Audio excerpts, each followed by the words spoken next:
наш отель на ночь.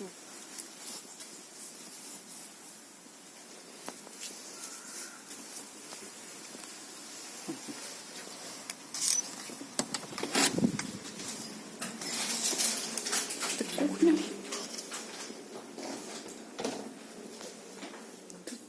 Да не тебя, я номер хотела показать. Сейчас свет включу. Такие 4 кроватки у нас тут уютненькие. Еще, правда, уже барахло везде свое раскидали, но нам нужно уже собираться. Мы вчера в 12:30 ночи приехали. И сейчас уже 9 часов. Скоро нам надо ехать опять до Мюнхена.